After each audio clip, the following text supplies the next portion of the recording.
हमारे साथ में उत्तर प्रदेश के डिप्टी सीएम केशव प्रसाद मौर्य जी हैं और मौर्य जी से बात करेंगे कि पश्चिम बंगाल में देखिए सर, बड़ा जबरदस्त तरीके से प्रचार प्रसार हो रहा है बीजेपी और टीएमसी पार्टी की तरफ से।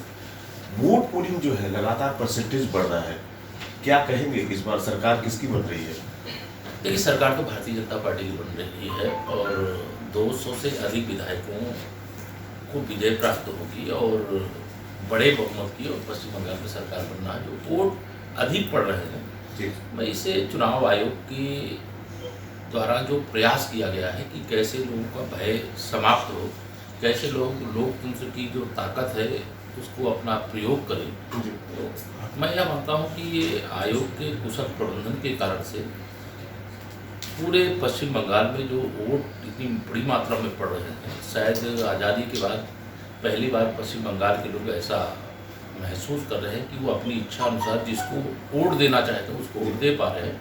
और हम समझ सकते हैं कि वोट अगर टीएमसी को देना होता तो वो खुल करके बोलते, वो बीजेपी को देना चाहते हैं, बीजेपी को दे रहे हैं और बीजेपी का भरपूर समर्थन जिस प्रकार से पूरे पश्चिम बंगाल के अंदर प्राप्त हो रहा है, मैं यह मानता हूँ कि ऐतिहासिक परिवर्तन का संदेश है। मौर्य जी, दीदी जिस तरह से देखे कि लगातार आरोप लगा रही हैं कि कहीं ना कहीं चुनाव में गड़बड़ियां हो रही है। आपने नंदीग्राम में देखे, दीदी जाके पोलिंग बूथ पे बैठी हुई थी, तो क्या लग रहा है अब तीसरे चरण का चुनाव है, किस तरह का चुनाव होगा? और दीदी लगातार आरोप पे प्रत्यारोप बीजेपी पे लगा रही है। दीदी बौखलाई हुई। नंदीग्राम से पहले उन्होंने कहा था कि मैं केवल नामांकन करके आऊँगी, प्रचार करने नहीं जाऊँगी। जब उन्हें पता चला कि वो बुरी तरह से पराजित हो रही हैं, तो कोई मुख्यमंत्री जो 10 वर्ष तक रहा जी, और एक विधानसभा क्षेत्र में अपनी सीट के लिए अगर मुख्यमंत्री कोई बनने वाला होता है तो वहाँ की जनता स्वाभाविक तौर से उसको वोट दे देती है। लेकिन नंदीग्राम के लोग भी जानते हैं और पश्चिम बंगाल के लोग भी जानते हैं कि दीदी को वोट देने का मतलब अपने हाथ से अपना गला काटना है, अपने हाथ से पश्चिम बंगाल को, वर्तमान को बर्बाद करना है और भविष्य को बर्बाद करना है। इसलिए लोगों ने ये तय किया कि हमें अपने मताधिकार का प्रयोग करना है।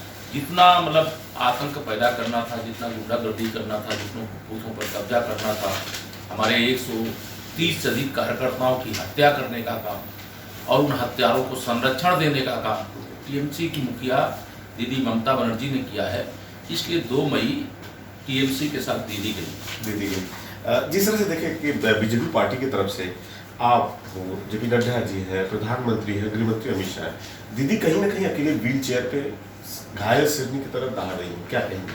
अपने हाथ से पश्चिम बंगाल को, वर्तमान को बर्बाद करना है और भविष्य को बर्बाद करना है। इसलिए लोगों ने ये तय किया कि हमें अपने मताधिकार का प्रयोग करना है।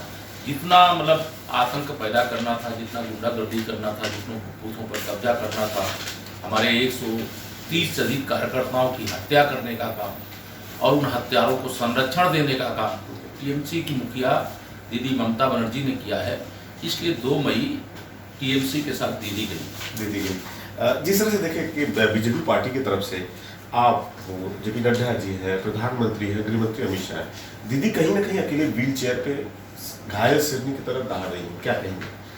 लेकिन उनको शेरनी कहना पश्चिम बंगाल का मैं समझता हूँ सम्मान नहीं है। हाँ, वो घायल हैं, चोटिल हैं, उनको हम लोग भगवान से प्रार्थना करते हैं जल्दी से स्वस्थ हो जाए। लेकिन जो घटिया राजनीति उन्होंने की है, जो घटिया आरोप लगाने का काम किया है, 2 चरण और 60 सीटों के पश्चिम बंगाल में चुनाव हो गए जी, और हिंसा की ऐसी कोई बड़ी घटना न होना, इसका मुख्यमंत्री की कुर्सी पर रहते हुए उनको स्वागत करना चाहिए कि चुनाव आयोग ने बहुत अच्छा काम किया है। तो चुनाव आयोग को लांछन लगाना, फिर देश के प्रधानमंत्री पर ऐसे आरोप लगाना, जिस आरोप को प्रधानमंत्री जी तो सुन लेते हैं लेकिन देश नहीं सुन सकता, देश नहीं सह सकता, क्योंकि देशवासियों के दिल में मोदी जी हैं और मोदी जी के दिल में देशवासी हैं। मौर्य जी, आखिरी सवाल है। और जिस तरह से देखिए, दीदी हमेशा कहती हैं माइग्रेट लोग कि जो यूपी बिहार के लोग हैं बाहर से गुंडा ला रहे हैं, कहीं ना कहीं हिंसा फैला रहे हैं। अब हम प्रचार प्रसार की बात करें, बीजेपी पार्टी की तरफ से मिठुन जो सेलिब्रिटी के तौर पे उन्होंने प्रचार प्रसार शुरू कर दिया। अब दीदी की तरफ से जया बच्चन प्रचार प्रसार की कमान संभाल लेंगी, कितना चुनौती देंगे बीजेपी पार्टी को जया बच्चन? देखिए, 2 बातें आप समझ लीजिए कि पश्चिम बंगाल में या देश के किसी राज्य में कोई भी देशवासी बाहरी नहीं होता जी, भारतीय जनता पार्टी विश्व की सबसे बड़ी पार्टी है और देश के अंदर हमारे पास अनेक राज्यों के मुख्यमंत्री हैं, उप मुख्यमंत्री हैं, मंत्री हैं, अनेक बड़े लीडर हैं। और अगर हमारी ताकत अधिक है, हमारे पास नेता अधिक हैं, हमारे पास काम करने वाले अधिक हैं और देश के किसी राज्य से आकर के अगर पश्चिम बंगाल में भारतीय जनता पार्टी के जो कार्यकर्ता हैं उनको सपोर्ट कर रहे हैं, तो दीदी अगर इससे बेचैन होती है तो इसकी हमारे पास कोई दवाई नहीं है। और देशवासियों को बाहरी बताती हैं और घुसपैठियों को अपना बताती हैं, तो यह तो और भी विडम्बनापूर्ण है। जिन घुसपैठियों को कहना चाहिए यहाँ बाहरी लोग आ गए और हम इनको निकाल बाहर करेंगे, तो उनके लिए तो सरकार के खजाने का जो गरीबों के लिए योजनाएं होनी चाहिए, घुसपैठियों के लिए खोल दिया है। तुष्टीकरण की राजनीति की पराकाष्ठा इन्होंने किया है। पूरा पश्चिम बंगाल त्राही त्राही कर रहा है। किस प्रकार से अन्याय, अत्याचार, अनाचार हुआ है, किस प्रकार से देश के अंदर हमारे पास अनेक राज्यों के मुख्यमंत्री हैं, उप मुख्यमंत्री हैं, मंत्री हैं, अनेक बड़े लीडर हैं। और अगर हमारी ताकत अधिक है, हमारे पास नेता अधिक हैं, हमारे पास काम करने वाले अधिक हैं, और देश के किसी राज्य से आकर के अगर पश्चिम बंगाल में भारतीय जनता पार्टी के जो कार्यकर्ता हैं उनको सपोर्ट कर रहे हैं, तो दीदी अगर इससे बेचैन होती है तो इसकी हमारे पास कोई दवाई नहीं है।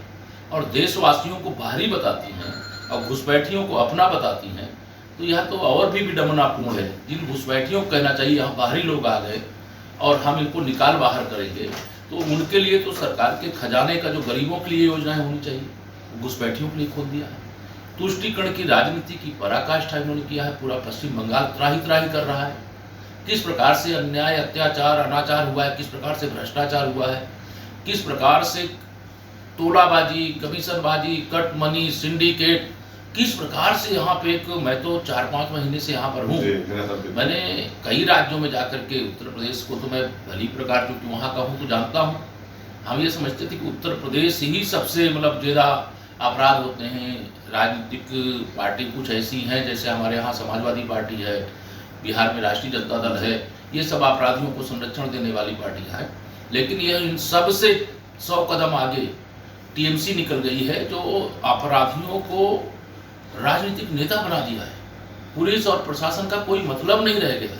कोई नागरिक अगर दुखी हो जाए, पीड़ित हो जाए और वो चाहे कि हम पुलिस के पास चले जाएं, प्रशासन के पास चले जाएं, हमारी मदद हो जाएगी, तो उनका जो क्लब, गुंडों का क्लब बना हुआ है, उस क्लब में अगर नहीं गए तो उनकी किसी समस्या का समाधान। अब जया बच्चन आ रही हैं, प्रचार प्रसार आज से शुरू कर रही है बंगाल में, क्या कहेंगे जया बच्चन को? जया बच्चन जी का मैं समझता हूँ यूपी में कोई वजूद नहीं है, और आवे कोई प्रचार प्रसार करने के लिए से हम मना नहीं करते हैं कि क्या फर्क पड़ेगा, टीएमसी में वोट बैंक बढ़ेगा? सवाल ही नहीं उठता। टीएमसी जा चुकी है, केवल वोट पड़ना बाकी है, वोट गिनना बाकी है, और भारतीय जनता पार्टी के 200 से अधिक विधायकों को विजय का प्रमाण पत्र मिलेगा, यह मेरा विश्वास है।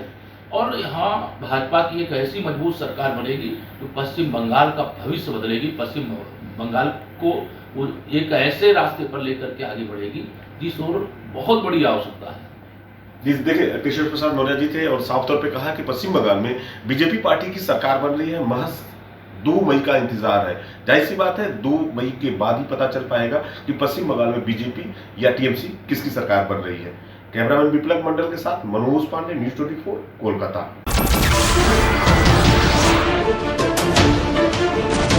नमस्कार, मैं हूं मानक गुप्ता। अगर आपको हमारा ये वीडियो पसंद आया हो तो इसे लाइक और शेयर जरूर करें, और हाँ, हमें सब्सक्राइब और फॉलो करना ना भूलें ताकि आप देश और दुनिया की कोई खबर मिस ना करें। तो जुड़े रहिए हमारे साथ और देखते रहिए न्यूज़ 24।